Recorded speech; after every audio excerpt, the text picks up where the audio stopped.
الله الرحمن الرحيم الحمد لله رب العالمين والصلاة والسلام على رسوله الأمين وعلى آله وصحبه أجمعين.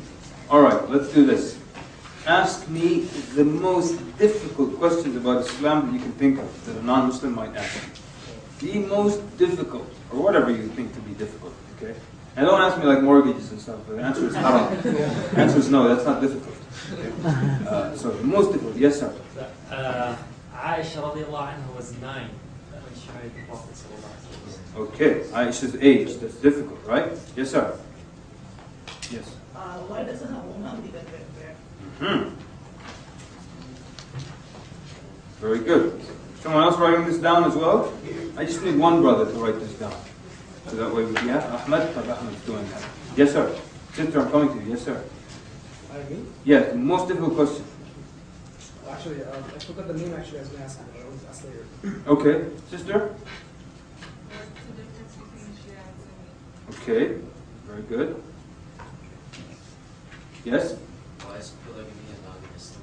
Oh yeah. Well, yes sir. How do you deal with a Christian that studied Sharia?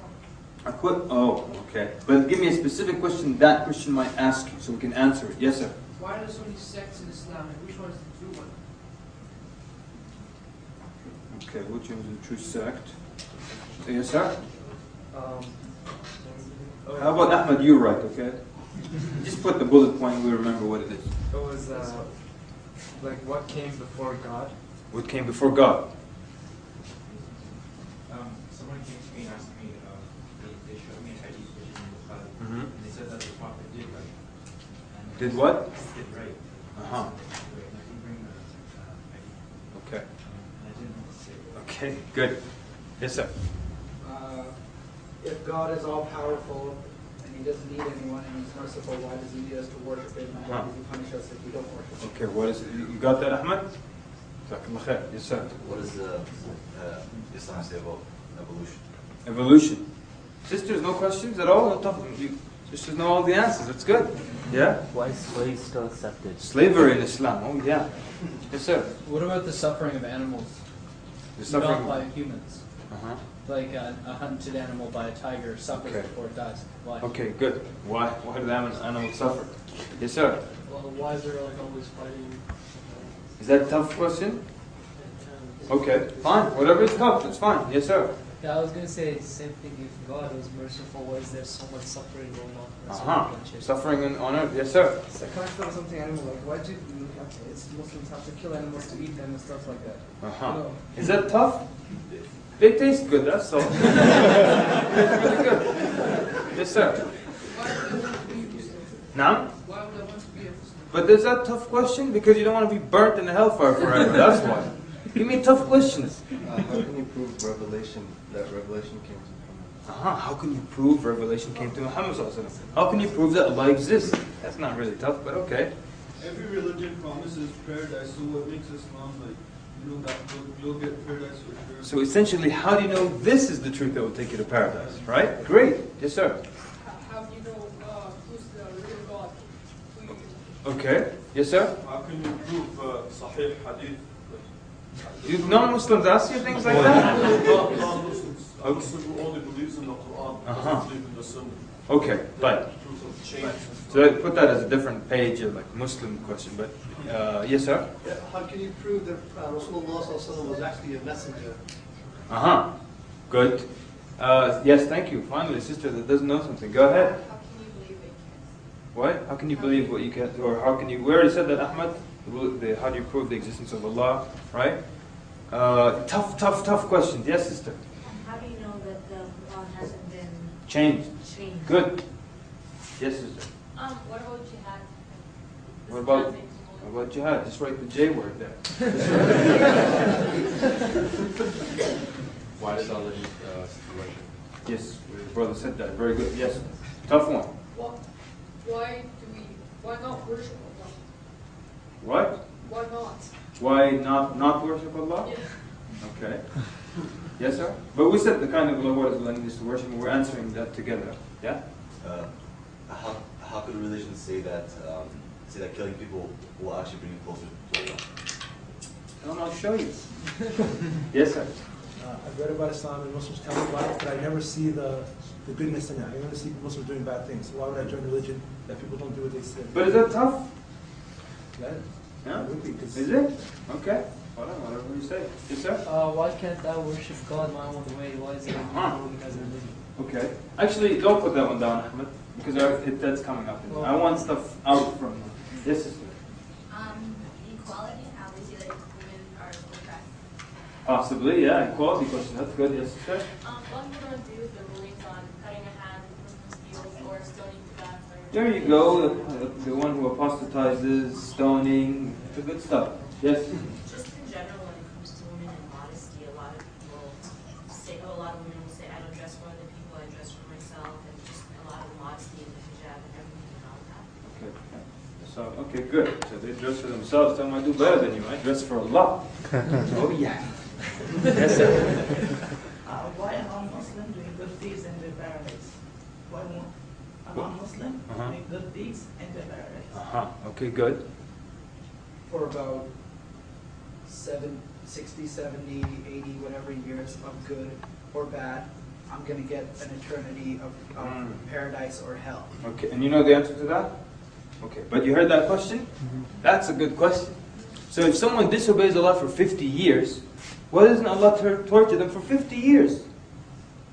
They disobeyed Allah for 50 years only.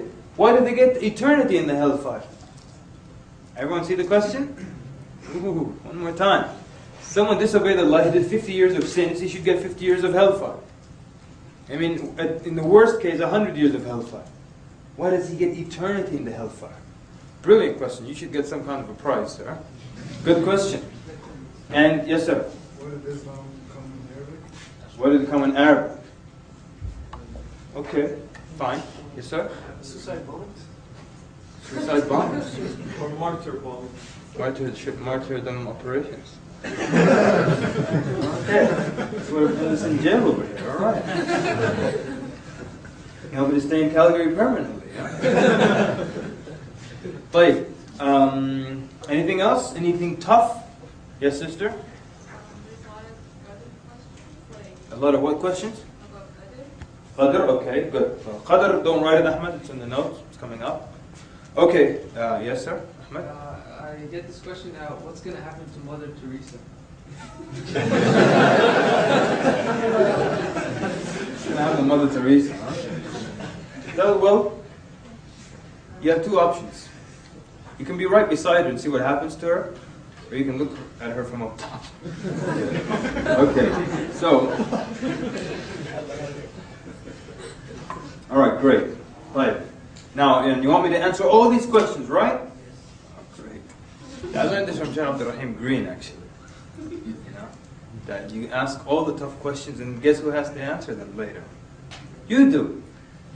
So you're going to answer these questions. Now, you're going to answer these questions after you know a lot of techniques, so it won't be that difficult, trust me, inshallah. And if you want me to prove it to you, I can ask you some of them right now, and we'll see how long it takes us to answer them, and then we're going to go through some of the techniques, and you'll see that it takes you it's a lot easier to answer after you know some of the techniques. But okay, let's move forward now. So these were all the excuses why, or things that would stop someone from becoming a Muslim, or stop you from being an effective da'iyah and bringing people to Islam. And they're not just limited to those 5 on the board, there are probably a lot more. Okay, let's do this.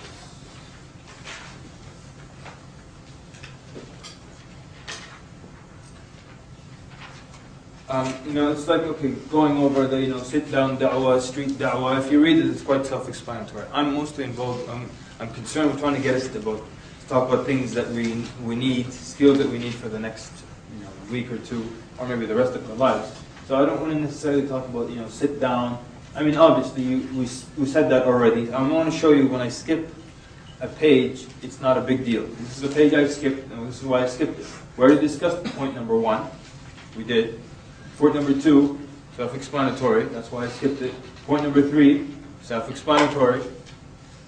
So that's why when I skip a page, you can trust that, inshallah, it's not a big deal. But if you insist, you put your hand up and say, why did you skip that point?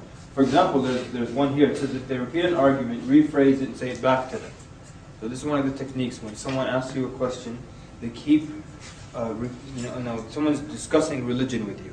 You explain something to them, they say the same thing over and over and over again. Well, that's because, he died for our sins, and that's why this, and that. So you explain, you talk, well, but Jesus died for our sins, and that's why. You explain again, but he died. What they're really telling you is, I don't think you heard me. So they're going to keep repeating it. Anytime, not just in da'wah, in anything in life, your child, your friend, keeps repeating the same thing over and over to you, they keep repeating it to you because they don't think you heard them. So the way to get them to stop repeating it is to, right there, rephrase it and say it back to them. So let me see if I'm understanding you correctly. You're saying that because he died for our sins, this, and that. So now they feel, oh, they heard me, now they feel comfortable, now they stop repeating the argument. So that's what that was about. Da'wah through the internet, that's what I'm just showing you the page that I skipped through. So it's saying, stick to the point, meaning, just throwing random pieces of information and just copying and pasting from other sites and then plugging it into the chat or whatever, the email. The rules are the same, rules of da'wah. You start with tawheed, you build on the 5 pillars, things like that. You give them further, links for further reading. As a general rule, men try to communicate with men, and women try to communicate with women. Because you don't want to give the shaitan an avenue. And so many times they'll get emails or calls, and someone will say, I started giving this guy da'wah, and now I'm emotionally, a woman will say that, now I'm emotionally attached to him. Or we have all those, da'wah brothers, They do all these things fi sabilillah, I love those guys. Everything is for the sake of Allah. One time in Toronto, this guy told me, he says, I like these sisters, but I like them for the sake of Allah. I said, aren't you sweet? For the sake of Allah. Let me just run through the ones that I was talking about. So this is just it tells you the 6 slides I'm about to talk about. When you're passing out pamphlets, it's an area with heavy traffic. And this is what we were talking about yesterday, Ahmed. You want to hand out as much material as possible. You spread out your people, you canvass that area. So you've got 4 entrances. Let's say this is an entrance, that one, and those 2. And there's a lot of traffic, people are going to be coming in and out of this room, so I'm going to have a brother there, brother there, brother there, and a sister there. They're going to pass out material. I'm not just going to have people in front of this one door, and then I'm missing those 3 doors. I have a plan. Don't talk to each other too much. You always see this because people, they're too embarrassed, okay? Tons of people are coming through that door, and I don't want to stand in front of the door and say, hey, information about Islam, sir, here you go, some reading material for you, here you go, there you go, there you go. Too embarrassed. So I want, to look like I'm busy doing something else. So I grab Brother Ziyad over here, and I start telling him, we need to do da'wah, man. We need to work for this deen, so this deen can have the upper hand on this earth, and we can inherit the earth as Allah promised to believe it. Okay, we'll do some work for the deen, So don't talk to each other. A lot of times people just keep talking about the importance of da'wah to one another as people are walking by. So your plan here, remember, your goal was to hand out as much material as possible. Sometimes that's your plan. Sometimes your plan is long. I just want to talk to as many people as possible. Your pamphlet is just there to start the conversation. You pass it, you look them in the eye, you ask a question, they stop, you start talking. Sometimes you just want to pass out material. Like, especially rallies and stuff like that. People are already chanting things. There's not much time to talk. You just hand out material as much as possible. Don't do the thing where 2 brothers keep talking to each other. About working for Allah. Work. Do the work. So, don't miss a single person. Remember the guy gave him a pamphlet and he said, what do I do now? There could be another guy like that. But you missed him because you were talking to your brother over here. Don't talk. Just pass around, pass material. Have a catchphrase. Now, the whole idea is you want people to stop and talk to you. Really. If you just want to pass out a pamphlet, just throw them in the air. But you want to talk to people at some point. So one of the ways to get people to stop, you have a catchphrase. Someone give me a catchphrase. Someone new. Meaning someone who has not heard the workshop, somebody new. Catchphrase. What would you say if you want to give someone something to read about Islam? What would you say? There's no wrong answer. Yes, sister. What do you know about Islam? Here you go. What do you know about Islam? Learn and prosper. What? Learn and prosper. Learn and prosper. I like that. I like it. Who likes that? I like that. I've never heard that one before. Learn and prosper. Wow. Good. Yes, sir. What's your purpose in life? What's the purpose of life? It's not a bad one. Very good. Yeah? For your salvation. For your, oh, brothers are hardcore over here. For your salvation. There you go, for your salvation. Yes, sir. Do you know your Lord or learn about your Lord? Very good, learn about your Lord. Do you know your Lord? Protect yourself. Protect, oh man, I like this guy. You sell insurance, sir? He said, protect yourself. Very nice. I like that. These are great. I have to steal some of these. I've never heard that one before. Protect yourself. Protect yourself. Here we go. Protect yourself. You know? So when you protect yourself, hi. So great. Excellent. Excellent. Good job, you guys. Excellent. Anyone want to add anything? Yes, sister. Correct someone's misconceptions about Islam. What's that? Correct some misconceptions about Okay, nice, nice. And possibly when you say that, your pamphlet has something to do with that, right? Great. Yes, sir. So you already know the answer? Sorry? You already know the answer? You might say that as you're handing it out? Yeah, because, like, let's say it says, like, you know, who is Allah? And you'd be like, oh, you think you already know the answer? Uh-huh. Okay, good, good. Excellent. One more. Yes, sir? Explore Islam. Explore Islam and? The truth is near. The truth is? Near. Near? Okay. The truth is near. The truth is here. Okay, good. Great. So, now, and the one I like to use, and just happens to be the one, but I might start using protect yourself now, is that, you know, free information on the purpose of life. That's just what we say. Just nice and easy. Free information on the purpose of life, free and beneficial. They take it, thank you very much, have a nice day. Free information on the purpose of life. They refuse it, thank you, have a good day. If they take it, and then sometimes they look you in the eye. Free information on the purpose of life. What is the purpose of life, sir? And then they might tell you something. And whatever, right or wrong, it doesn't matter. The whole point is they stop and you might say, well, this is what Islam says is the purpose of life. And you start talking. Free information on the purpose of life. Free and beneficial. And my thing is, you either take it or you hear it. So if they don't want to take the pamphlet from me, I want to still make sure they hear the message. So free information on the purpose of life. They don't take it. And what is the purpose of life, sir? To worship the Creator is the purpose of life. Thank you very much. Free information on the purpose of life. Just like that. You know, you're walking around, you're talking to people. Good morning. You're greeting them. I always tell people, you already look like Osama, so smile when you meet people. You know, it's a nice experience. You smile, you have, good morning and good day, and thank you very much. They take it, you thank them. They don't take it, you thank them. It's not a problem. And that makes that whole shy thing and embarrassment thing go away. They say no, just thank them very much, and that's it. And it has happened in the past when you refuse. Like one time someone refused to take a pamphlet, I still thanked them, and they came back and they liked the fact that you were polite to them. I said, you know what, thank you, I'll take it. Come, it doesn't matter, it's fine. So, I think I won't skip any pages. I'll just go over them quickly so we didn't skip any page. Now, here in the end, know what you're handing out. Know what you're handing out. I want you to think of a number of things here. First of all, not every pamphlet is good. That's the truth. There's some pamphlets that are not good. They're not well written. That's true. And some of them, and the majority maybe, and we're just now starting to see some new stuff come out. But for the last 15 years, we've been handing out stuff printed in the 70s.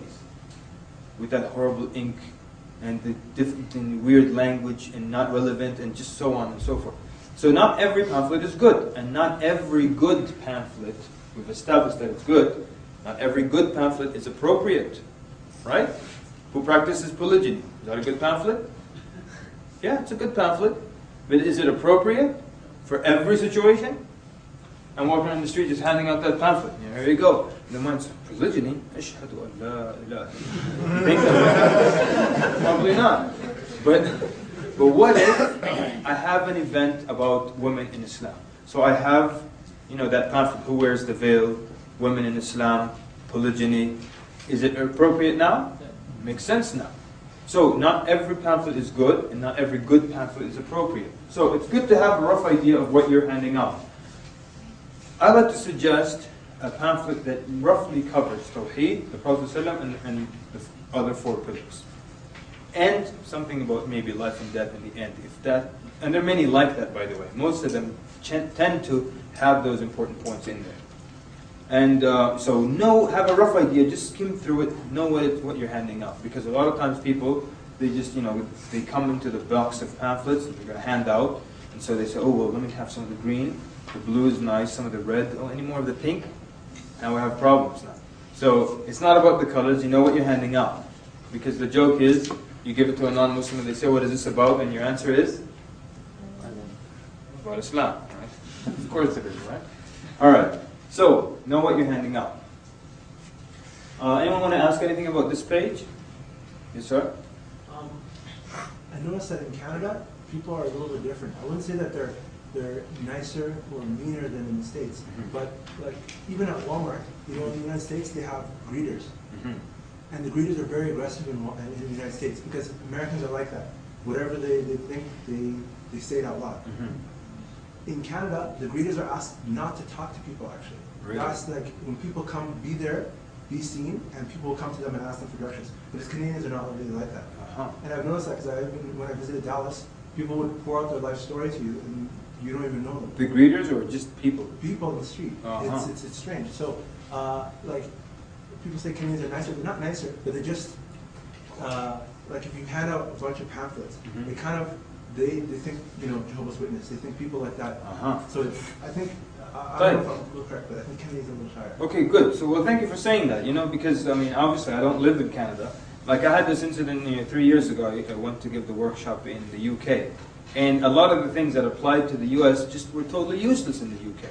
You know, the whole section on Trinity was useless in the UK. Most people don't believe in Trinity. Most people are atheists. And the problem to run into there are the atheists, not those who believe in Trinity. So, so you're going to have to now adjust to what suits, you know, your locality or your country. So as I go, and Jazakallah khair for pointing that out, you can always tell me, look, you know, be quiet, because this doesn't apply here. And I'll just skip that section. All right? So good. Now, I want us to think about this, so tomorrow we can start to, or maybe towards the end of the day, we can start to formulate ways of responding or tweaking things so it works for Canada. Maybe the demo I just gave you of telling people, you know, free information on the purpose of life, maybe it doesn't work here in Canada. So we might do it another way. You'll tell me what that is. I can't tell you what that is. Maybe we're just going to hand out pamphlets, but without saying a word. I don't know. Maybe that makes a difference. Or maybe you just might ask a simple question. Or you might just say, you know, pray thee, take this. Or I don't know what you do, but someone tell me something by the end of the day. Okay? Okay? Thank you, sir. Right. Anything else? Anyone want to add a good point? Anyone else? Yes, sir? So are there any pamphlets that like you've had good experiences with, or that you like I said, any pamphlet that mentions those basic things, trifold, that's what you pass out more than anything else. The more expensive you give to the serious person, the bigger the book or the pamphlet, you give it out when you feel that person might read or will read, or they ask for it specifically. Someone says, I want a Quran, I give them a Quran. The Brief Illustrated Guide to Islam, it used to cost a lot back then, and you just don't throw it out like a trifold pamphlet. But sometimes you meet someone who you feel this person will read, you give it to them. Or they actually see that book and they're more interested in it than the small pamphlet, you give it to them. So, you know, one of the ones that I like also, that one called Just One Message. You seen that one? No? Okay, well I really like that one. If you write it down, you will have a rough time getting a hold of it. I've always promoted it and people can't find it. And even I gave them the email address and the phone numbers and everything from the pamphlet, and none of them work whatsoever. But write your own. Write your own. Okay? Now, the Just One Message, what I like about it, it's brief, to the point, it gets people to think outside of the box, and I've never ever seen this except in that one pamphlet. It asks for the Shahada in the end. Excellent. You know, the credit card application says, fill this form out now. It asks for your business. Every pamphlet just talks about Islam, this, and if you don't burn it, do it, this will happen, and then have a nice day. This one says you need to become Muslim right now. Look for, you know, a masjid and look and contact them and become Muslim. So you can write your own. Yes, sir. Would you recommend also handing out like a follow-up card if you're interested, or you have more questions, or you want someone to talk to you? Contact this email. Sure. Or you could have just that sticker and you've stuck it on all your pamphlets that you're going to hand out. They have the email address of the MSA or the masjid that you're associated with, whatever it is. So it works, definitely. Anyone else? Yes, sir. Just another question. When you talk to people, like what do you use to describe Allah? Like do you use the word God or Allah? Okay, we're coming to that actually. It's in one of the slides. Right. So here again, quite clear. You know, stay with the topic. The rules are the same. The rule, you talk about the same thing if it's one person or 50,000 people. It's not that, here the talk changes. Don't misrepresent Islam. A lot of times people, they try to tell the audience something about Islam that's really not true to make them feel more inclined to become a Muslim. I'll tell you why that part is coming up, inshallah. Street da'wah, or MSA da'wah table type da'wah. Just for those who, I will be using a lot of street da'wah examples for the sake of the example and dialogue that went about. But I'm not a big fan of street da'wah anymore. Okay? That doesn't mean it doesn't work, but I'm just not a big fan of it. I just want to put that out there. Because most of the time, I'll tell you, we were in DC, we were doing street da'wah, and this happened, and that happened. But I'm not a big fan of that anymore. When you do it, even within university settings, I recommend that you be in groups, pairs. We travel as a group up this big main road, or we stay as a group in North Courtyard, but then we break up into pairs of two, if we can, ideally. It's just, there's so much benefit of the partner, we're coming to that. Take security into consideration. Sometimes you might buy a little bit more time with someone when you walk with them a little bit. It's one technique we learned from one of our young du'at. But the point is, that's more related to street da'wah. A lot of it does apply to your university table type da'wah. We already went through this slide. The next one, and I think we went through that as well, and we were saying that, don't give the shaitan an avenue. So we don't want to always, this guy's taking out the prettiest girls out to dinner to tell them about Allah Azza wa Jalla. That's not how it works. So we don't do stuff like that. And once the talk goes beyond or outside of what it is in Islam, then we have a problem. So even if the sister is telling this person about Allah and the Prophet ﷺ, there's no one else except her, fine. But the minute it gets into, hey, giggle, I like the color of your hijab or your shoe, then we have a problem, So one way we solve that, or we used to, is that this is our da'wah table. We have two brothers over here and two sisters over there. And guess who comes to get information from brothers? Yes, Jennifer and Edwina and Vanessa and those people. And who comes to those sisters to learn about Islam? Chad, Brad, and the other guy. So what happens? We do the quick trade. So she comes, she wants to learn about Islam. Okay, well, let me introduce you to Sister Fatima over here. This is Vanessa. She would like to know something about Islam. You come back here, they bring you Chad or whoever comes, and you just keep it like that. Don't give shaitan an avenue. But if there's nobody there, khalas, you lower your gaze, you talk. You don't just,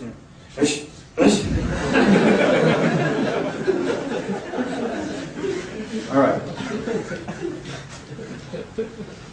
Okay.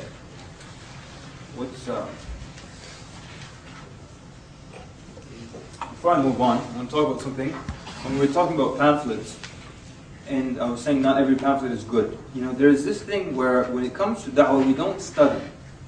And we don't engage in study. Even those of us who are scientists in life, when it comes to da'wah, the science flies out the window for some reason.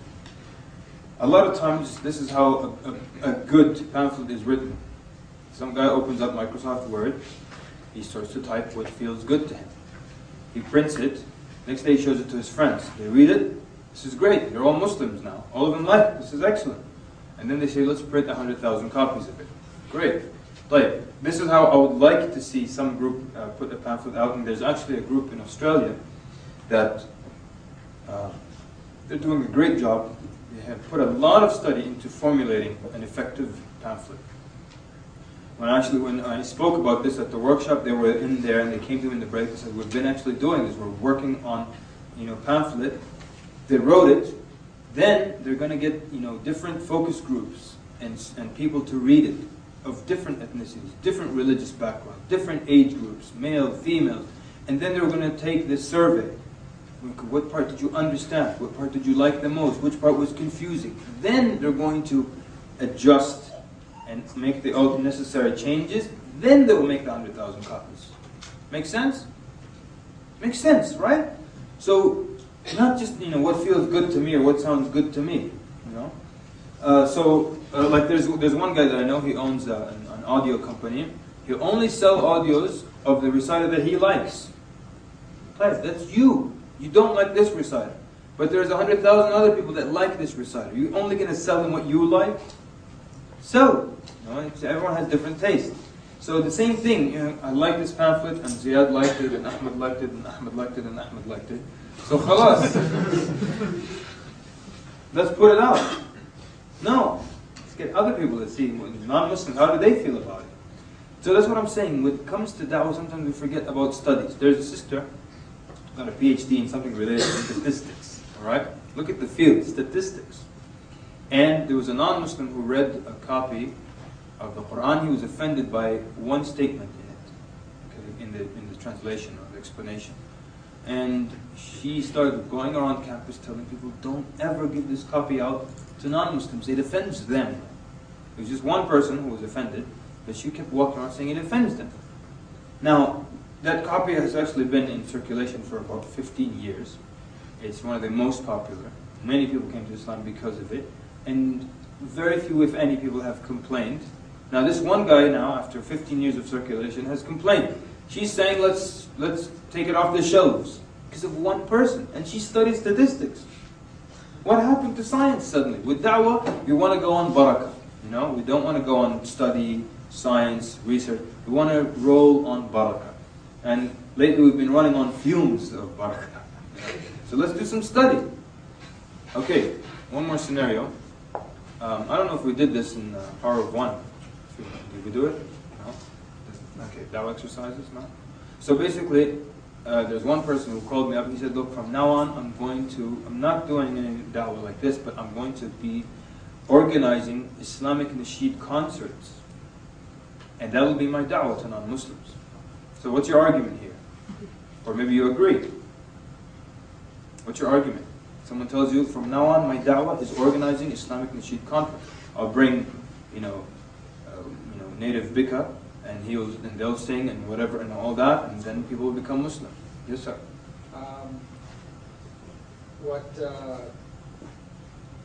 Have you verified that all the nasheed artists what they're saying is correct and their methods are halal? Okay, fine, all right. But that's assuming that if their methods are correct and their voices are halal and their words are halal, then that would probably be a good da'wah technique. That's assuming that. How do you plan to separate between brothers and sisters? He says, okay, I'm going to have barbed wire and electric fence. Doesn't matter. Yeah? Music. Now? Music. Okay, but you're all assuming that if there's no music, this will work. Yes, sir? Is your target market listening to the sheep? You must be, what are you, man? MashaAllah, target market and stuff. I like it. We need to talk during lunch. Good. Yes, sir? Yes? Oh, I was going to say the same thing, actually. Oh, I need to talk to you too. Yes. What makes you think that that is an effective way of giving da'wah? Okay, we need to establish that first. What makes you think this is an effective way of giving da'wah? And that was, you said it in a very nice way. I actually just said, I don't think he will become Muslim because of an Islamic nasheed concerts. He said, and I'll get to you, because now we got to the point that, you're probably right, but I'm telling you, this is what happened in the story. That's what I said to him, and this was his answer. Now I need you to answer this part. He said, no. One time, I was at an Islamic nasheed concert, and when the concert was over, a guy got up on stage and took a Shahada. So it does work. It does bring people to Islam. Now, respond to that. Let me try sisters first. Yes, sister in the back. Basically, they were looking, they're taking out of context. The whole purpose of it that he wanted to do is to have it for a da'wah, whereas da'wah is just like a nasheed concert. So they're focusing, they're thinking this the wrong way. You're right, but he's going to come back and argue with you again. Look, the guy took his Shahada after the concert, so I'm going to prepare concerts from now on, invite different speakers, and that's it. Sister? How do you know that he took the Shahada because of the concert? Huh. Excellent. Sister's a scientist. Not that you were wrong. Everybody was, but the question was, how do you know that he became a Muslim because of the lyrics in the song? How do you know that? That is what they refer to as one data point. You just see one data point. You don't know what happened before it. First of all, let's go all the way back. First of all, okay, go ahead, sister. No, I was just going to say it's just one person. And then to your earlier previous point, you don't know the success of it. Okay. Jazakallah khair. But excellent. But like now, let's go back to what the sister was saying. So how do I know what happened to this guy to get him up on stage? First of all, let's go backwards. Do non-Muslims usually flock to concerts if they say, you know, Native Bika is coming to town? All right. Did anybody know who that is? So do they just come and flock to these concerts? So what will you think? Why is that non-Muslim there then? What might have happened? Take a guess. Yeah? Maybe he was already Muslim, that was just his public shahada? Possibly. That's also very true. And sometimes there are some of those fake shahadas. I know, because I've seen some of those. A guy took shahada last week, but we have an event today, so come and do it on stage. And all the sisters are crying and stuff, but he was already Muslim, you know? And we're all like, yeah? His friend brought him. He's Muslim. There you go. Most likely he was invited by somebody. It's not like Michael Jackson came to town. I had the children. I mean, it's not.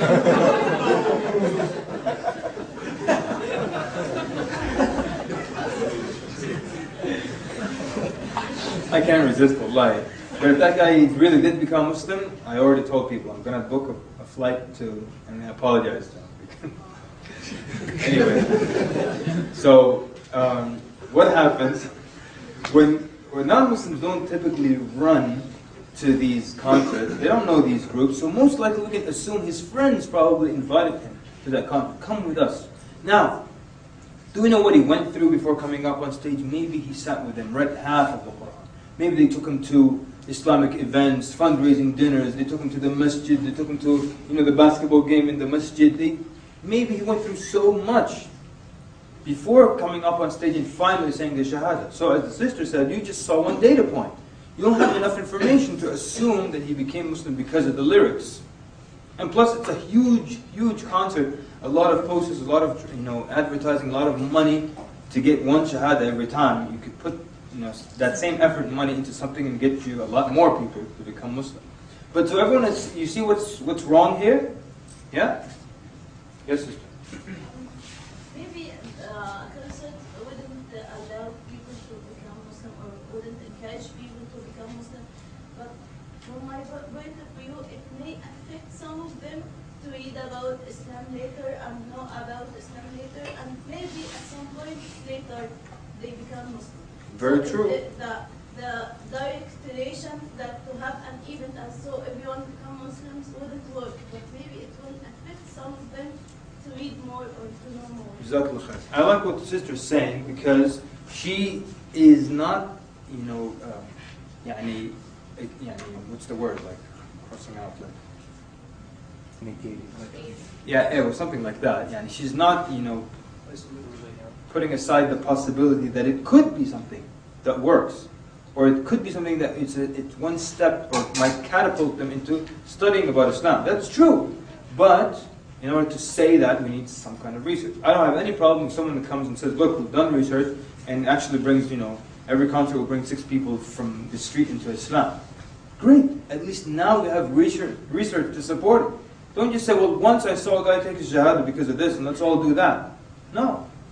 Okay, great. So we're going to move on a little bit, but the whole point, it was an important point, was let's study, let's see. And a lot of times there's just a guess, and we all go on that guess. I told you, there's one popular speaker, and I won't mention his name, very popular da'iyah, and he has a rule that in order to give da'wah, you need to be, well, he used to have this rule. In order to give da'wah, you need to be an African American. So please, all of you who are from, or Arabs or from the Indo-Pak region, get out. So we made up this rule. We went to, again, this was a da'wah event, we went to DC. I think I told you this story last month or something. We all went to DC, give some da'wah, DC predominantly African American. So one Arab brother, he made up a rule suddenly, and everybody liked it. He said every group of 2 has to have a black person in it. Remember the story? So black people became a very hot commodity at that moment. And everybody was trying to grab a black guy, he's my partner. So in the end there were 2 brothers, there were 2 Arabs, who didn't have a black guy in their group.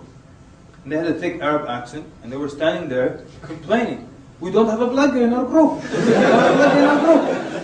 What are we going to do here?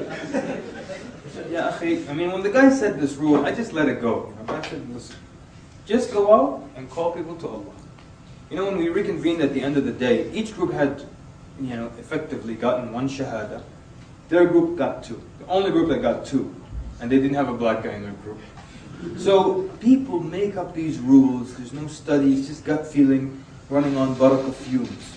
But that's not how we want to do things. You know, whatever you do, we want to base it on something. And sometimes you might base it on nothing, but it's your experiment. Yeah? And I don't have any proof to say this might work, but I'm going to try it as an experiment. If it doesn't work, I try something else. I'm not saying don't be creative with that one, right? Be creative, but don't make up these rules. We can experiment and test these rules, but we don't bank on them 100%. Okay, so how much time do we have, just so I can pace myself? 45? Wow, okay. You need a break maybe? We'll take a break for 5 minutes? Great. If anyone, no? Just I think we'll go. How about this? If someone feels they need to take a break, to refresh wudu or go to the restroom or get something to drink, feel free to go ahead and do that, okay? So, the do's and don'ts of da'wah, let me see which ones am I going to go over. Maybe we'll go over all of them quite quickly. You have to be patient. It's so important. They go together, da'wah and patience. Because if you're impatient, you might be the reason that someone never ever becomes a Muslim. You could be that reason. You don't want that, ever. And a lot of times people become impatient like that, and they say things that offend people. I remember one time someone, a Hindu, came to the da'wah table. He said, I'm never going to become Muslim. I said, why? He said, I was here yesterday, and some of the people at this table insulted me, and they said, what are these statues and gods and fake gods that you're worshipping? So they insulted him. So he said, I'm never going to become Muslim. Imagine that. We already have enough things to deal with on the Day of Judgment. Now you got a list of people who said, well, I never became Muslim because he was rude, or he insulted me, or he lost his school. So be patient. You don't want to be the reason someone never enters into Islam until they go to their grave. So be very patient with people. And you know that some people have misconceptions, some people believe what's on TV, some people are rude by nature. You will encounter those people. When you're prepared to be patient, to encounter problems, it makes it easier for you. Yes, sir? What if the person that you're talking to, they start cursing Muhammad and Allah? What if that's the case? Do you is there do you still have to remain patient? Does that happen here? Yes. Sometimes. Yeah? Okay. Sure, huh? All right. Let me ask you this. What can you do within the law here? Because if we're in Sudan, I know what I'll do. We'll talk it over. What's the problem? Just we'll use sign language. So anyways, you know the 5 evidences, right? I always teach my students about the 5 evidences. Now, if you disagree with me, I've got 5 evidences for you. You're writing them down. Mashallah, I'm just joking, you guys.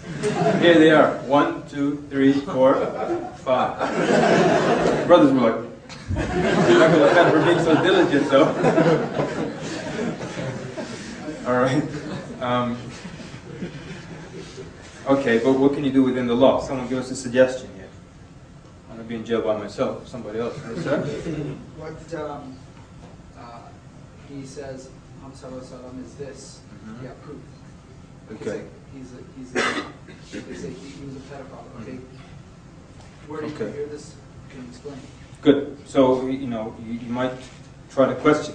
Now, that might work if that person genuinely believed that and he was telling you that. Now, it might not work if the person just wants to insult and get you all riled up. Yes, sir? It's actually from the human rights, the human resource rights, that you are allowed to, there are some, you can attack because it's freedom of speech, but then there's speech of hate. They cross the line. Mm-hmm. You won't be charged for attacking them. Is that right? From what I know, from what I studied. Okay. All right, you better verify it for tomorrow before we start knocking teeth and stuff. Yes, sir? I find patience in the Day of Judgment. Everything that they've said to me will be accountable to them, but not to me. So. I like you, sir. I wish everyone was like you. That's good. You can do that, huh? Yeah, I find a lot of patience there. Okay. All right.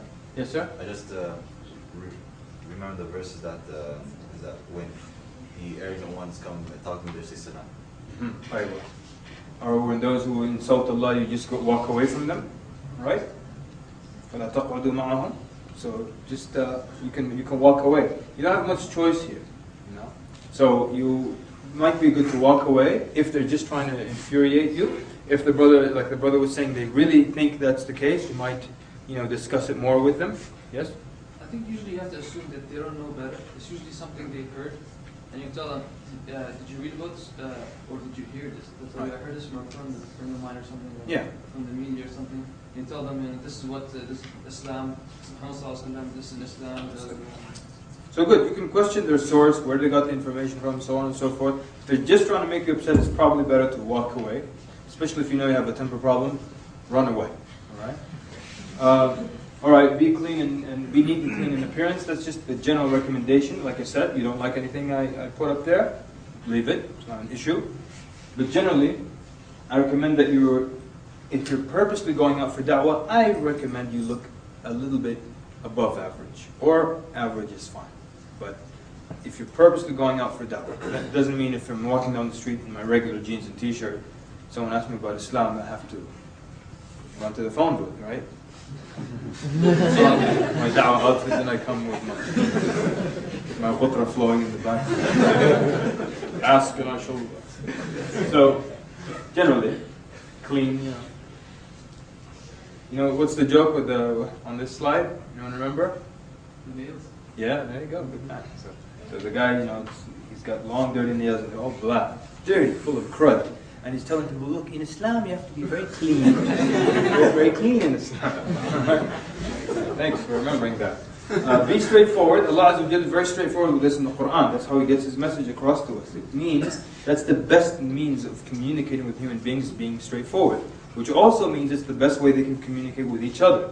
That's why the Quran, any question, the answer is this. If you do this, that's the reward. You do that, that's the punishment. They ask you about, qul, that's the answer. Very straightforward.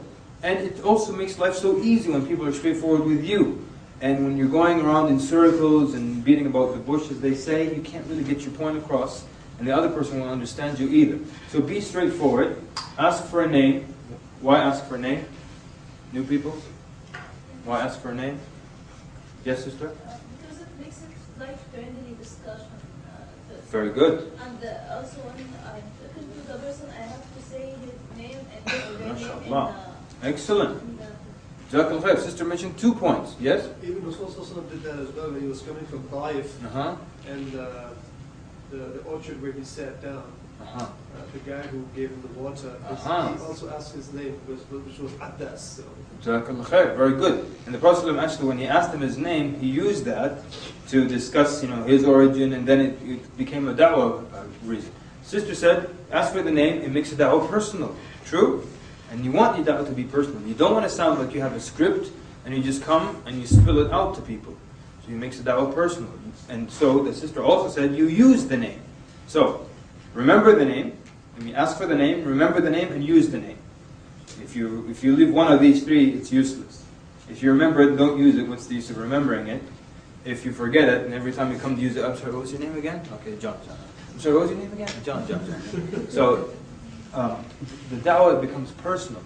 Remember how the Prophet ﷺ, when he came to Uthman radiallahu anhu, what did he tell him?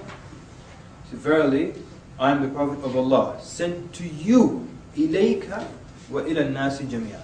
Can you imagine that? That the Prophet of Allah comes and says, I was sent to you, and then to everybody else, but sent to you. Very personal.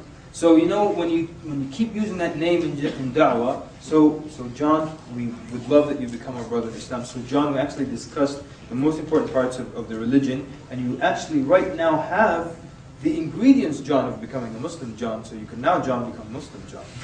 Yeah? So use the name, not like that, of course. Number 5, find out the beliefs of your Prophet. I think I mentioned that before. Number 6, smile. And I always tell people you are representing a misrepresented religion. You're representing a misrepresented religion. So make it a nice experience. Smile. Now, I don't know, does that work here in Canada? Or maybe you shouldn't smile in Canada? But whatever, if it works, khalas, smile. But I think smiling works universally.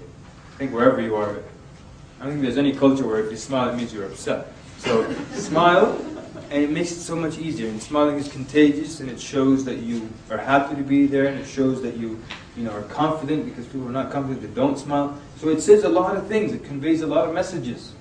So smile constantly. Even when they say something rude, you smile. They refuse your pamphlet, smile. They throw it in the trash, smile. One time, we're walking down, and there were 2 brothers in front of us handing out pamphlets. They gave a pamphlet to this guy, and he just threw it right in the trash.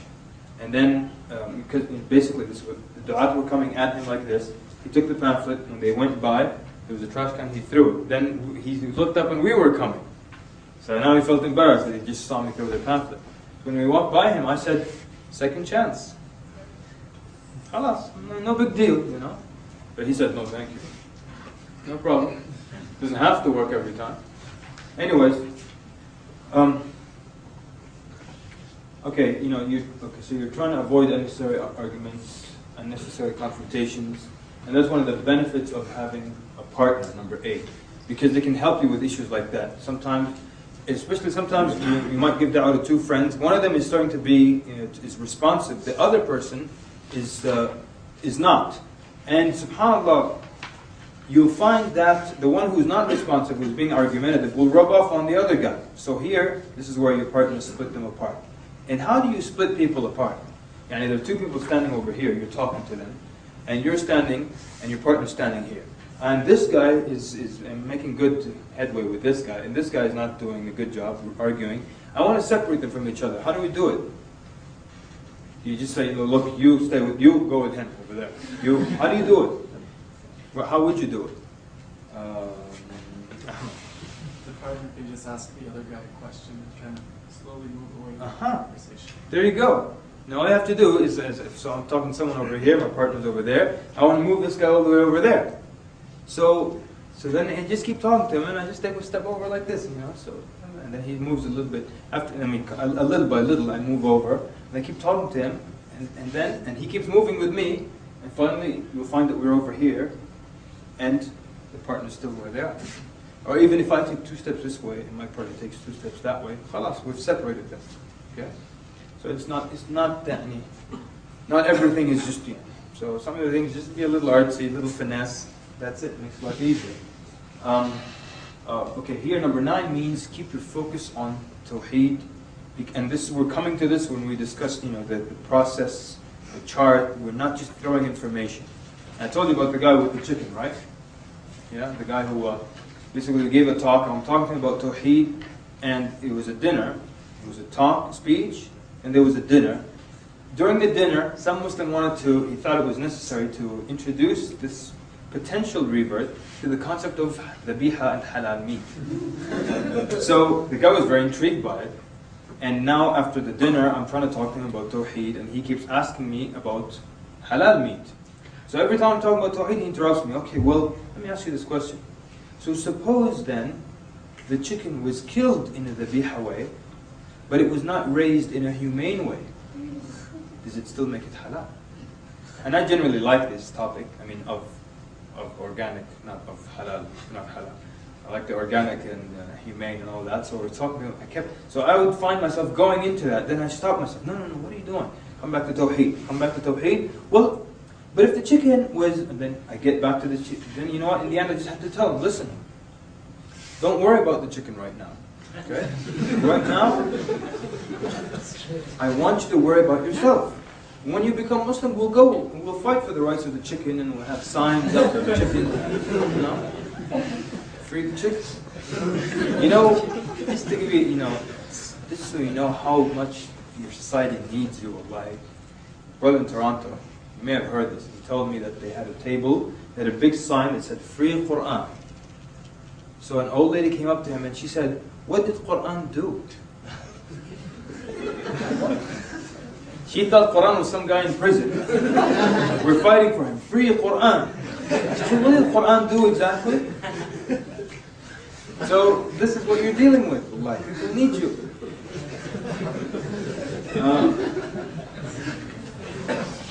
Okay. 10, use simple language. That's just basic, Some brothers have a big vocabulary and they always want to show off. They think to convince people, come off as a professor. So they use big words like elephant and hippopotamus. Thank you, sir. Big long English words. Impressive. One of the most effective du'at we've ever seen, he has the same speech. He gives it to professors, homeless people, everybody gets the same speech. This is one of the most effective, not successful, but effective du'at I've ever seen. Ever. And he tells everybody about the 3 questions of the grave. That's his technique. That's it. The 3 questions of the grave. He's done it, he's said it so many times, he has this incredible rhythm when he gets started. You feel like you're floating. He has this very strange rhythm and he just keeps going. Everybody, intellectual, non-intellectual, they become Muslim through the same basic thing. So you keep it simple, you get everybody. Everybody understands simple. The simple mind and the whatever, whoever is not simple will understand it. But if you keep it at a high level, you miss out. You miss all the simple people. Like, we said this before. You look for these things. You try to find what is the issue, what's the obstacle, what's the need. And sometimes it's just ridiculous things, and sometimes it's not. And one time there was someone interested in Islam. They said the only problem is that I don't like the fact that divorce is allowed in Islam. That's it.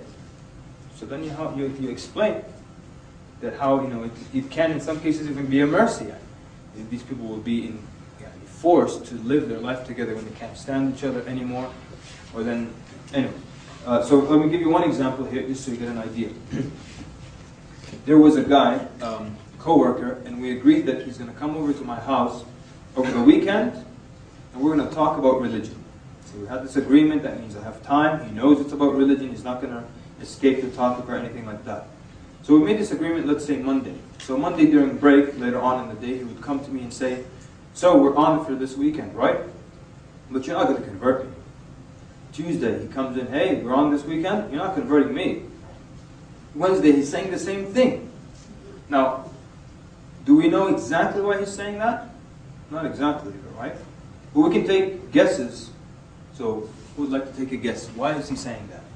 No, new people. Yes, sir. He had what he thought was a killer argument. Oh, okay. So maybe he thought that he's got a strong argument. He's going to lay it on me. Yes, sir? Yeah, I was going to say the same thing. He's got some strong argument. What else? Just guessing now. No one's wrong. Yes, sir? He's trying to intimidate you first. He's trying to intimidate me first, right? Yes, sir. He believes his strength is in refuting whatever you say. He believes, he's very confident that he can refute whatever I say. He's a devout believer. He's a devout believer. His sister in the back. Ego, yes. He may actually be insecure. He could be insecure. Now, are all these possibilities true? Everyone agree? Everything that was said right now could have been true, right? And all of these were possible examples. But I thought what the last sister said. Now, I'm not saying, well, hey, guess what? My way is right. But I said, let me test. I think he's insecure. Now, I tested it, and it happened to be the case. I could have tested it, and it could have been what the brother said over here. But I tested it, at least. So what are you going to do? It could be this, it could be that, it could be this, it could be that. But I'm going to test and see which one it is. Make sense? We don't know the unseen here. We test and we diagnose.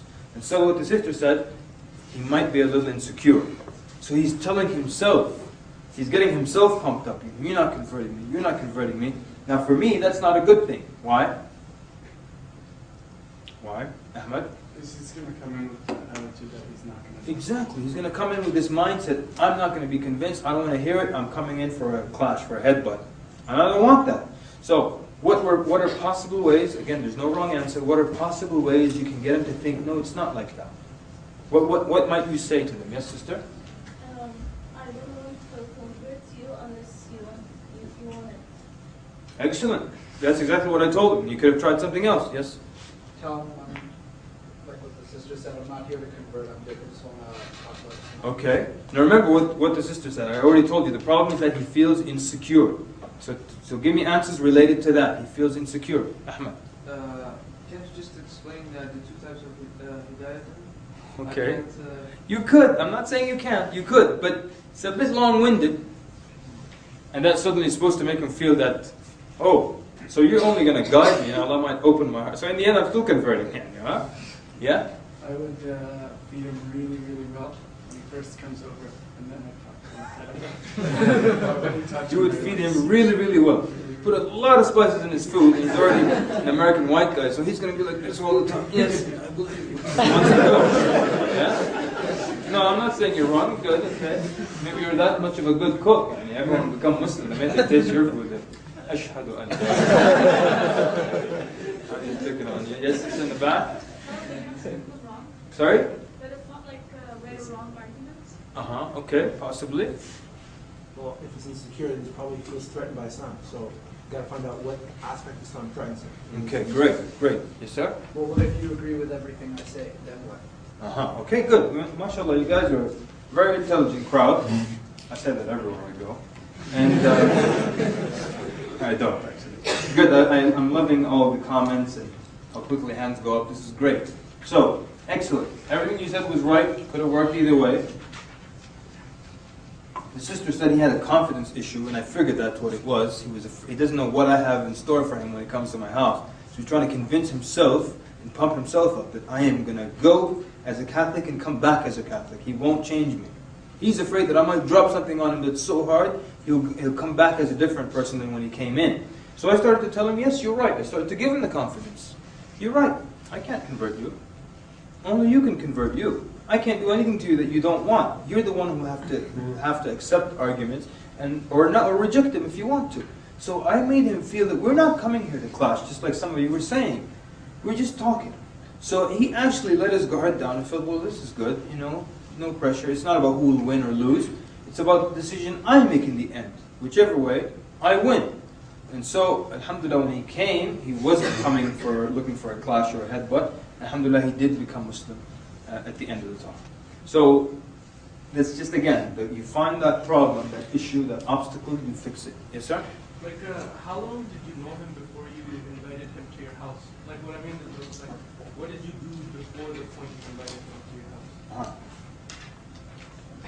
In this specific case, I knew him for, for a number of months. It wasn't a long amount of time. It wasn't like 8 months. It was probably a few months. We actually became friends very quickly. He's a very nice guy. But, maybe it was 4 months, maybe 5. But I'm just telling you this specific case. I'm not saying this is the rule. You should know them this long before you invite them over or something like that. But that was just the answer for this specific case. Okay. Number 12. A lot of communication is non-verbal, so you listen with your eyes and your ears. Remember what I told you about the da'iyah? You pay attention to things. You look at how people say something. What do you understand from this? And I'm giving you actual examples now. Someone says, Islam is such a great religion. If it just wasn't for all that women thing, for that women issue. What does that tell you? It's a misconception about women in Islam, right? All right, another true story. Someone asked me this question. Now, read into everything that happens before they speak. Pulled me aside and spoke in a low voice. Now look at the words. I just want to check. Is weed halal? So what do you think is the issue here? Yeah.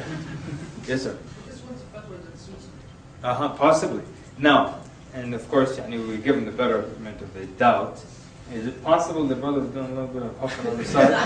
And he's calling me aside, a little ashamed, lowering his voice. His question wasn't, is weed haram? Because if any of you have ever been asked questions by people, most questions are, is this haram? His question was, is this halal? And what else? What other non-verbal cue did we see? Okay? And then when I said, of course it's haram, this is what happened. You see? So that's just it's a whimsical way of saying there's so many ways you can understand what's happening just from the way the question's being asked, the body language, and he was kind of a little bit, what's the word, hunching and over and just saying, pulling me to the side, whispering. All that tells you there's some issue going on. So that's what you are as a da'i. You look at all these things. Let me tell you the full story of the guy who became Muslim when I gave him the pamphlet. I was walking this way down the sidewalk and he's walking that way. And as I passed him, I gave him the pamphlet and I kept walking. When I turned to look at him, he stopped and he was looking at the pamphlet. Should I go back and talk to him? Why? Because he stopped. See? You all saw it. You read into a sign. He stopped. Why did he stop? All day I'm giving people pamphlets, they keep walking. Why did he stop? That means there's something there. That's a sign for you as a da'iyah. So he's interested enough to stop. I told myself, should I go back to him? I said, yes. When I got to him, he said, what do I do now? See? So all you have to do, you have to read into these things. You have to read into these signs. So that's what it means. A lot of communication is nonverbal. Look at these things constantly. Try not to overanalyze, but just look at these things. A lot of times with religion, the discussion is in the context, or has the flavor of being an argument. By the way, something important I wanted to say that I forgot. As we're going through, if you look at your notes, the slides towards the end have most of the meat and potatoes in them, the heavy stuff. But as we do these slides, the examples I give you, they're actually, they have techniques and rules in them. So try to pay attention to them, and I'll point them out whenever I can. So don't say, well, here we're just going over the do's and don'ts. No, in the do's and don'ts, we discuss techniques. Did we do that so far? We talk about the technique. This is a technique. Focus on tawheed, having a partner with you. Understanding these issues, how to do it. We spoke about a couple of times. Using the name, using simple language, being straightforward. All this is technique, even though it's just listed under do's and don'ts. So while we're going through the stories, pay attention to technique. So we said that most of the time, when you have a religious discussion, it's in the form of a kind of debate, or who will win or who will beat who. True? When that's the case, people usually don't tend to listen to one another. Now, show of hands, who has seen the debate between Jimmy Swaggart and Ahmed Didat, rahimahullah? Great. A lot of people have seen that. Great. Now, who mopped up the floor with who in that debate? Ahmed Didat. Ahmed Didat, right? And who? Ahmed Didat, right? He cleaned up the house, right? Now, what would you say, for the new people, what would you say if I told you there is a church that mass produces that debate without editing, and they pass it out to their congregation in church? New people, tell me, why would they do that? Why on earth would they do that? Yes, sir? They're a proselytizing church. They send people out from their church. Yeah, but why would they give them that debate where their guy's being destroyed? Yes, sir? Sorry? Apparently, Ahmed Didat didn't seem at his best, or he had something against him. Okay, very good. Yes? So that they can learn from the debate. Possibly, but that wasn't the case. Yes? But actually, he gave the right answer, but go ahead. Do you want to show that Muslims are just debatable people or something? I mean, you could have been right, but that's not why. He already gave the right answer, but your hands are still up. Go ahead. I want to give everyone a chance. Now? From their point of view, they won. Exactly. That's what the brother said. You're just putting in different wording. That's what happened. In their mind, their guy won. Really? Yes. Can you believe that?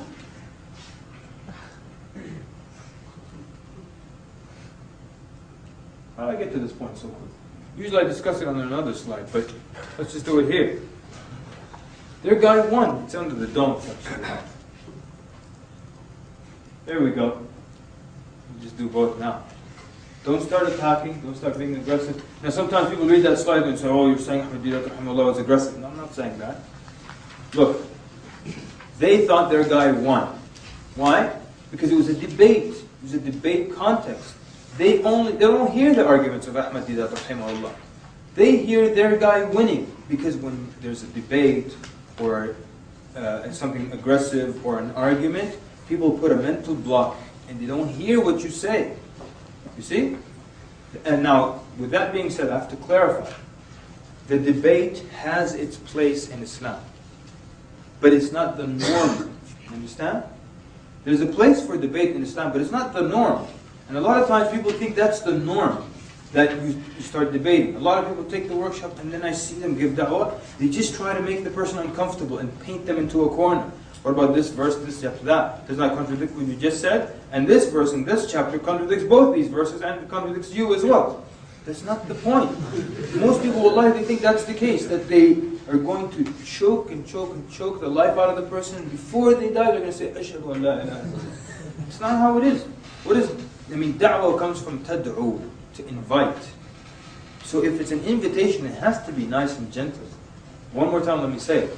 There's a place for debates in Islam, but it's not the norm.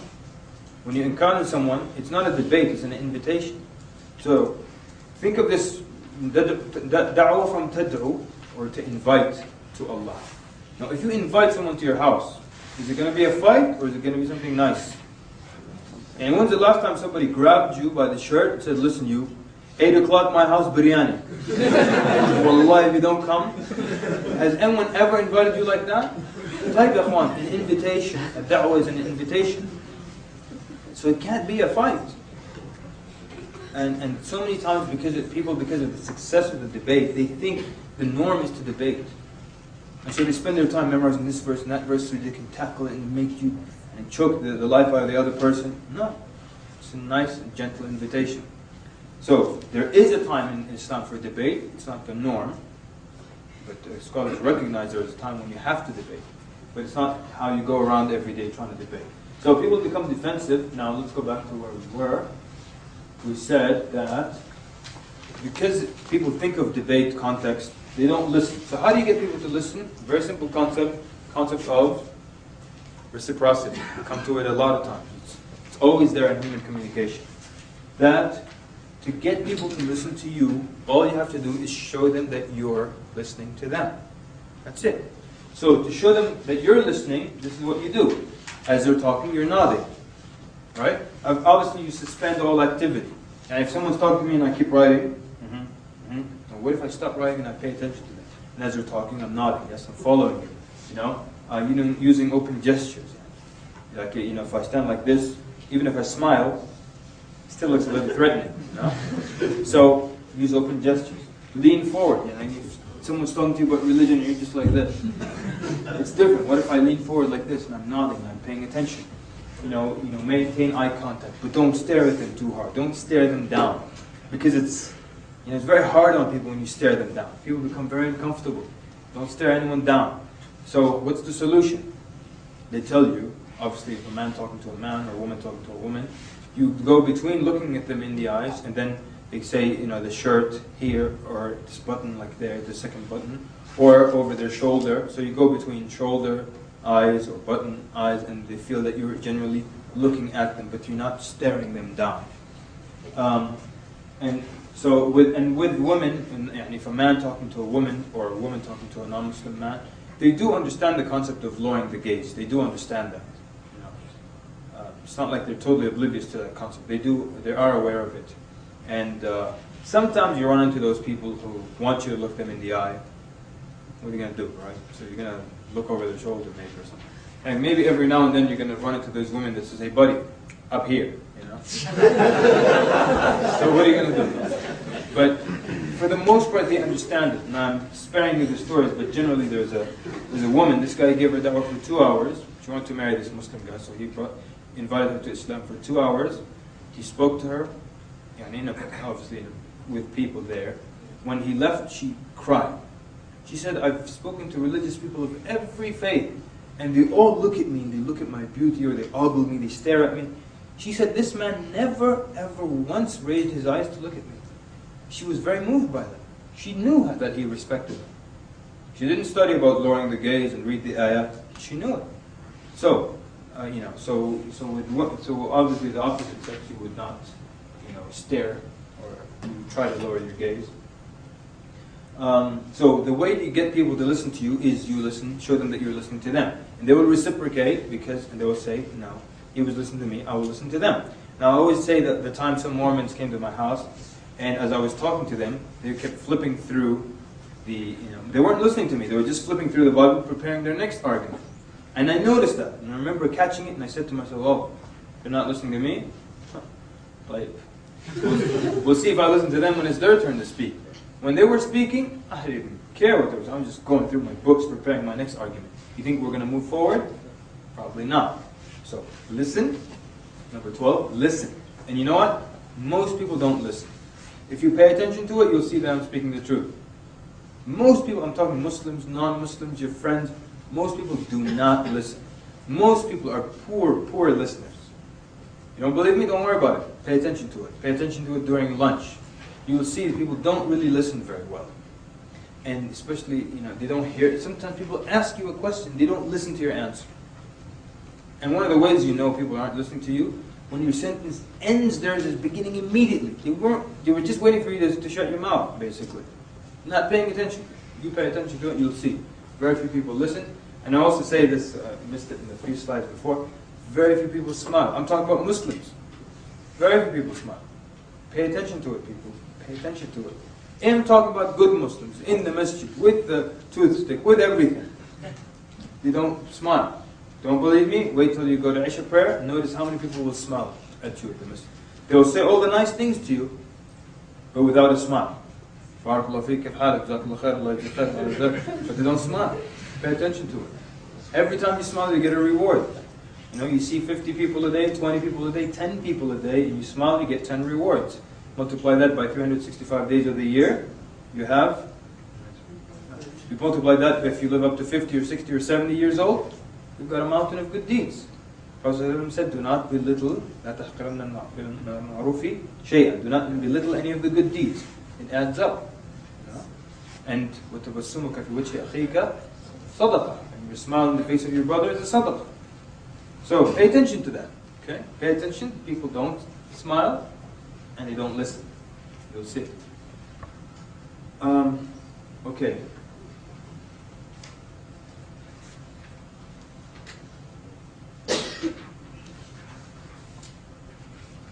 I'm going to skip this because I'm going to come back to it under a different category. Okay? Don't make anyone feel dumb. Every question is a good question, right? And you know, even and they tell you, you've got examples there. Avoid. So sometimes the obstacle is another human being who wants to make problems, noise. Your partner can save the day when it comes to that. I think I always tell the story about the lady in D.C. And basically, I found this guy with a very serene, calm look on his face. So I came to him, started to give him da'wah. This old lady came out of her house. She saw us in these white robes. She said, "Oh, you're the guys who don't believe in the Lord Jesus Christ." And she started saying, "The Lord taught me how to dance," and she started dancing. So now I don't have time for that, obviously. So my partner immediately knew what to do. See, this is the benefit of having a partner. I didn't have to tell him. I didn't have to do anything. He immediately knew. So he went, he took her aside, they started to discuss dance moves. While over here, I could talk to this person without any noise. So that's why the partner is just such a benefit. And here, I referenced the example of the Prophet ﷺ when he invited his family, including Abu Lahab. And he wanted to give him da'wah, right?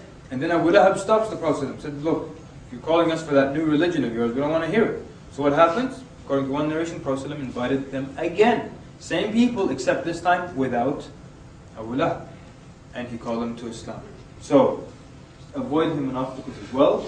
Explain, okay.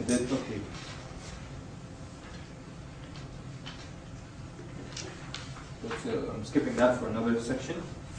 This is the golden rule, which is go for the gold, which means make the sale, which means ask for the Shahada. When do you ask for the Shahada? When you've discussed all the essential things and that person has the ingredients to become a Muslim. It doesn't make sense that you don't ask him for the Shahada at this point. Right? It's like saying, I'm inviting you to my house. So you're walking, all in your chit-chatting as you're walking to the house. When you get to the door of your house, you open the door, you enter and you slam the door in their face. Same thing. I'm inviting you to Islam. You're talking. When you reach the door, you slam it in their face. No, you ask them for the Shahada. And this is the golden rule. I told you there were 2 rules that I insist upon, absolutely. This is one of them. I follow this rule so much, sometimes if I'm sure the guy won't become Muslim now, I still ask for the Shahada. Because it does a lot to the person mentally. It's saying, look, you need to become Muslim at some point. You know? So, are you ready to become Muslim now? It's really saying you actually have to become Muslim. It's just a matter of an hour later. But you need to become a Muslim.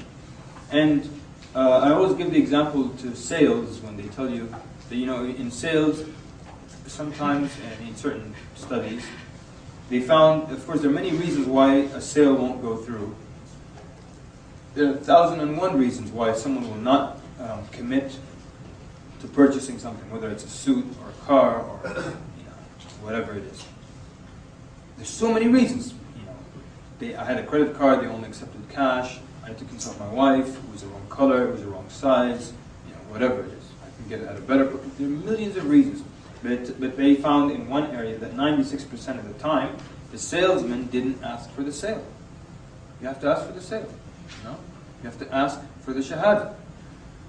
Sometimes people don't want to change their life. They don't want to, everything you say made sense to them. that they need that encouragement. So you ask them to become Muslim.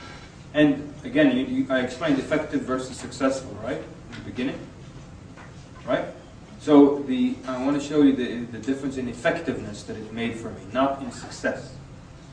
So I used to stand in front of the store every Saturday, call people to Islam, give them a 5-minute introduction to Islam. And when I was done, there was this awkward silence because I thought after the introduction, it's such a beautiful religion, they should beg me to let them become Muslim. But they would just stare at me and I would stare back at them. It was very weird, awkward silence. And they were waiting for me and I'm waiting for them. I discovered at this point is when, since we got to that point, the pillars, the Prophet said them, and the Tawheed, now ask for the Shahada, because they have the ingredients of being a Muslim. So the difference between when I didn't know this rule and when I found out the rule would be like 5 Shahadas a day versus 0 for years. That's just effectiveness. I keep stressing effectiveness. I don't want you to think I'm telling you it's all about numbers. It's not what I'm saying. And a lot of people, I know it's all about numbers. Many people come up to me at the end of the workshop, how many shahadas do you have, brother? And I always say the same thing. I lost count. I mean, what do they want? Sometimes people, they want you to give them numbers, thousands. I can't even, if I wanted to, I couldn't keep up. Not that there are that many, I'm just saying, I couldn't keep up like that. Like I was telling you, some people, they'll tell you, brought this many thousand people to Islam. Or this many, with the details, until this many and 426 people to Islam. And then what? So that means the guy with the highest number is the best da'iyah. What does it mean, really? So let's not get caught up in the head count, but I'm just showing you how this will make you more effective. So, you can't think of one time the Prophet ﷺ went to a group of people to invite them to Islam and then didn't invite them to Islam. Even the sentence doesn't make any sense. So, in order for someone to come into Islam, you ask them to come into Islam. And a lot of times they'll ask reverts in the audience, when did you become Muslim? Well, when finally one of my friends asked me to become Muslim. I can't stress this point enough. I'm not saying if someone asks you why do you grow your beard, you immediately say, well, because I'm Muslim, you want to become Muslim. I'm saying that if someone has the ingredients of a Muslim, then khalas, you ask them to become Muslim. Now, what if they say no? What if they say no? There's an obstacle. Ask questions and find out the obstacle. When you discover the obstacle, you give solutions. And then what do? Ask for the Shahada again, because we'll fix the problem. And if they say no, probably another obstacle. There could be 15, I don't know how many there are. Maybe there are 15, maybe there are 2. Ask again, and you try to fix that problem. Or if they say yes, you've struck. Go. Yes, sister? Maybe he said no, but there is no reason for no. You ask him why you are saying no. There is no reason. Yeah, I just don't want to become a Muslim. And that. So, Go ahead. I think at this point you can say here is my contact information, and you think about it, because some people can make major decision at the time. Good. They have to think and so. They need to think it over, right? But which means the truth is there can never be no reason, ever, never. It's just absolutely impossible. You think it's possible? There can be no reason. There's no way. Why won't you become Muslim? There's no reason. All right. If there's no reason, then become Muslim. Change your mind as easily if there's nothing to stop you. It's impossible. They just don't want to tell you the reason. You're a stranger to them, they're not comfortable, they're not ready, they don't want to share, or they don't believe or like anything that you've said. Doesn't matter. But there's never no reason. Everyone agree with that? I mean, if you disagree, feel free to argue your point. Could there be absolutely no reason? Can't be, but they just don't want to tell it to you. So if you can't get it out of them, what the sister said would be correct. You exchange information, tell them, well, read, think about it, pray about it, and that's it. What are you going to do then? And you might encounter them again next semester if you're in college, and then you might ask them again, hey, how are you? Remember we had a conversation last summer, or what have you, and did you become Muslim? So? Okay. Yes, sister? Can I add something to the good list? I'm not sure. Sure. first I think that the Raya has to fix his intent from inside, that I am doing this for Allah, not for showing or so. And this is why Allah will give him or her barakah. The second thing, that to make dua for the person I am inviting to Islam. So in my inside I say, yani, ya Rabbi din. Okay, good. Very nice. طيب, جزاكم الله خير. Very good, sister saying. Have the sincerity, and that's the beginning of part 2. We're coming to that. The other part, you're saying you can make dua for that person. And there was one brother, very nice brother. Every time I was talking to someone, he would go there and start making dua for it. Okay, this is a good, I'm down with this as a team up. Make dua, on this dawah. Yeah? With regards to lowering your gaze, when I started lowering my gaze, a lot of women that I used to talk with, they thought that I was angry with them, and that carried on. Right? Like women would think that you didn't like them or something. Right. So what might you do in this situation? It's quite easy. If they think that you're upset because you're looking down. Thank you. Say it again, Ahmed. Just explain to them why you're doing it, and it's a good da'wah avenue in and of itself. And there are many stories from lowering the gaze people came into Islam. One time we're studying fiqh. One of my students asked me, where should you keep your gaze? I said, in the closet. Go ahead, sir. I know it's corny. I know, Ahmed. Go ahead. Sorry? So you might add a smile. So you might think you're angry, but if you're smiling, it might fix things a little bit. You could just do a lot of head movements. Like if this is their face, just scan their face like this, and Can you give us a demo? Come. Well, I do this at work. Okay. We can all learn from you. I'll stand here. Show us how. I want to see how you do that. Oh, you're shaking hands too.